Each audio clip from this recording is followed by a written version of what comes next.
You have 800 friends on Facebook, 1,200 followers on Instagram, and 500 connections on LinkedIn. And you're lonelier than your great-grandfather ever was with his 12 neighbors and a church community. Here's the trade you made without realizing it. You moved to the city for opportunity, for career, for connection. Millions of people, endless possibilities, except you don't know your neighbors. You haven't had a real conversation with anyone outside work in weeks. Your social life is scrolling through other people's curated highlight reels while sitting alone in your apartment. The city promised connection. It delivered isolation. The algorithm profits from it. Because here's what nobody tells you. Loneliness is the most profitable emotion in modern capitalism. A lonely person scrolls more, buys more, subscribes more, orders delivery instead of cooking with friends, streams Netflix alone instead of gathering in a living room, pays for dating apps instead of meeting people organically, buys things to fill the void that community used to fill. You're not lonely by accident. You're lonely by design. The architecture isolates you. Arise apartments where you've never met the person on the other side of the wall. Commutes spent in headphones, avoiding eye contact. Neighborhoods designed for cars, not people. No front porches. No public squares. No reason to leave your apartment except to work or consume. And when the loneliness becomes unbearable, the system sells you the solution. Therapy. $150 per session. Apps that promise connection and deliver dopamine hits. Expensive social clubs.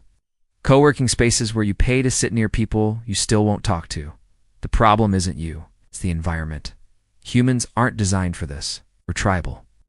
We evolved in groups of 50 to 150 people who knew each other's names, who gathered daily, who shared space and food and life. And now you're surrounded by millions of strangers, and you've never been more alone.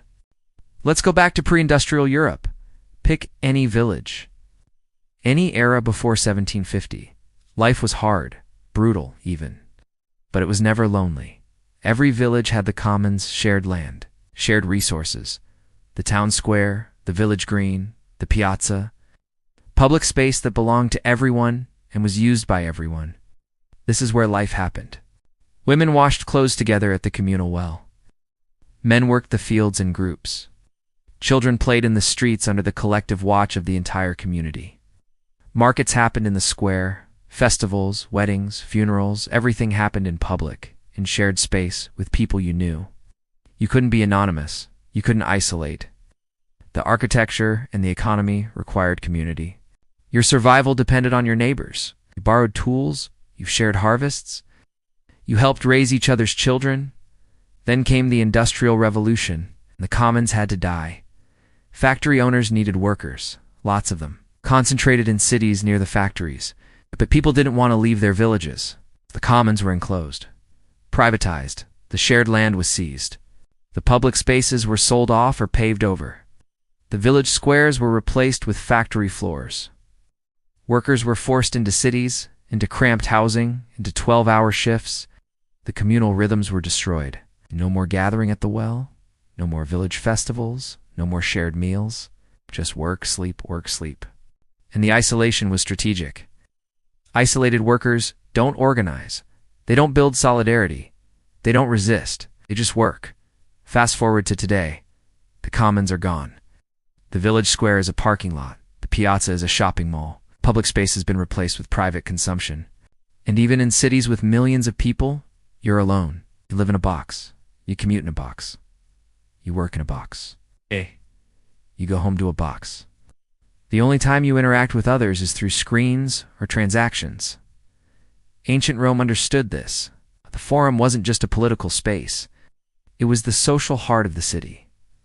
People gathered there daily, not to buy things, to see and be seen, to talk, to exist in public. Roman citizens spent hours in the forum every day because that's where life happened. Medieval Italian towns had the piazza, same function. Every evening, the entire town gathered in the square. Passeggiata, the evening walk, not exercise. Social ritual. You walked, you talked, you saw everyone. Were part of the fabric. Modern cities destroyed that. Deliberately. Because community is bad for consumption. If you have people, you don't need products. If you have connection, you don't need apps. If you have a piazza, you don't need a mall. The loneliness epidemic isn't a failure of modern society. It's a feature. So what does the system tell you when you realize you're isolated and miserable? Join a meet group. Make friends. Sure, you scroll through apps designed to facilitate connection and end up at an awkward event with 20 other lonely people who are all on their phones waiting for it to be socially acceptable to leave. That's not community. That's networked loneliness. Get on dating apps. Meet people. Right. Swipe through a catalog of strangers. Optimize your profile like a product listing. Chat with someone who's simultaneously chatting with 12 other people. Go on a first date that feels like a job interview and repeat until you're so exhausted you just stay home and watch Netflix. Move to a co-living space? Build community? Great idea. Pay $2,000 a month to live in a dorm with other isolated professionals who are all too busy working to actually spend time together. You share a kitchen? Don't share a life. The system's solutions aren't designed to fix loneliness. They're designed to monetize it. Apps, subscriptions, events, spaces, all of them cost money. All of them require continuous engagement. None of them replace what was lost when the commons died, because real community isn't transactional. It's not something you join or subscribe to. It's the default state of living near people in a space designed for gathering. You can't engineer community in a city built for isolation. You can't build connection in a culture that rewards competition. You can't have meaningful relationships when everyone's working 60 hours a week and commuting 2 hours a day. The fix isn't better apps or more meets. The fix is leaving the environment that structurally prevents community from forming. And that environment exists, right now, in places that never destroyed the commons. Small hilltop towns in Italy, Abruzzo, Umbria, La Marche, or mountain villages in Greece. It's places where the piazza still exists, where life still happens in public, where people still gather every evening, not because they scheduled it, but because that's just what you do. Here's what that looks like in practice. You live in a town of 800 people, not a suburb, not a neighborhood, a town, with a center, piazza, surrounded by houses, cafes, a church, a bakery. Everything is within a 5-minute walk. Every evening, around 6 or 7 p.m., people emerge. It's called the passeggiata, the evening walk. You don't plan it, you don't RSVP, you just go. And so does everyone else. You walk through the piazza. You see people you know. You stop. You chat. Not deep conversations. Just presence. How's your daughter? The weather's turning. Did you see Giuseppe's new goat? Small, repeated human contact. This happens every single day. It's not an event. It's the structure of life. The piazza is where you exist in public, where you're known, where you're part of something. And compare that to your current life. You leave your apartment. You see no one. You commute in isolation. You work in isolation. You come home in isolation. If you want social contact, you have to schedule it, coordinate it, optimize it. And it still feels hollow because it's transactional, not structural. Now, let's add the economics. In these Italian or Greek towns, your cost of living is $600 to $800 per month. You're working part-time remotely, 20 hours a week. It leaves you with time, actual time. You're not exhausted. You're not commuting. You're not working 60-hour weeks. You have energy for the passeggiata, for long dinners with neighbors, for helping someone fix their roof, for sitting in the cafe and doing absolutely nothing productive for hours. And because the town is small and walkable, you can't be anonymous. You're known. The baker knows you. The woman at the market knows you. The old men playing cards in the piazza know you. You're not a transaction, you're a person. This is what humans are designed for. Small scale, repeated, low stakes, social interaction. Not 500 LinkedIn connections you've never met. Not Zoom calls with coworkers you'll never see in person. But actual, physical, daily presence with the same people over time. The mental health outcomes speak for themselves. These small Italian towns have lower rates of depression, lower suicide rates, longer lifespans, not because of genetics, because of structure. Because loneliness isn't an individual problem. It's an environmental one. You can't therapize your way out of an isolating environment, but you can leave it. Let's do the math. In a city, you're spending $3,000 to $5,000 per month on rent. Food, transportation, entertainment, and coping mechanisms for loneliness. Therapy, alcohol, dating apps, travel to get away. In a small Italian town, you're spending $700 per month total, and you're not lonely. You're part of a community.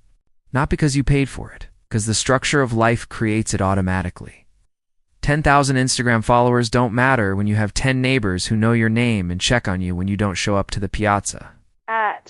This isn't nostalgia. It's not romanticizing the past. It's recognizing that the structure of pre-industrial community still exists in specific places, and you can access it right now. For less money than you're currently spending to be lonely in a city, here's the choice. You can keep believing that connection is something you have to engineer, schedule, and pay for. That community is something you join. That loneliness is just part of modern life. Or you can recognize that loneliness is structural. It's not a personal failing. It's the predictable outcome of living in an environment designed to isolate you for profit. The commons aren't coming back to cities. The piazza won't be rebuilt in Manhattan, or London, or San Francisco. Those places are optimized for extraction, not connection. But the piazza still exists in small towns across southern Europe, places where life is still structured around gathering, not consuming, where the default is presence, not isolation. You can have that right now. For less than you're currently paying to be alone in a city, this isn't about escaping responsibility. It's about refusing to accept loneliness as inevitable. It's about choosing an environment where connection is automatic, not something you have to work for. Start researching. Look at towns in Abruzzo, Umbria, La Marche, rural Greece. Find the ones with a piazza, with walkable streets, with a population small enough that you'll know people within weeks, not years. Then, calculate what you're currently spending on rent, on apps, on entertainment designed to distract you from loneliness, and realize you could spend a fraction of that and actually have community. The loneliest generation in history doesn't have to stay lonely, just have to leave the systems designed to keep you that way. Your great-grandfather wasn't lonely because he had 12 neighbors in a village square. You can have that too. This changes how you see connection and belonging. Subscribe. I'm documenting the exits from digital isolation. Stop scrolling. Start gathering. The piazza is waiting.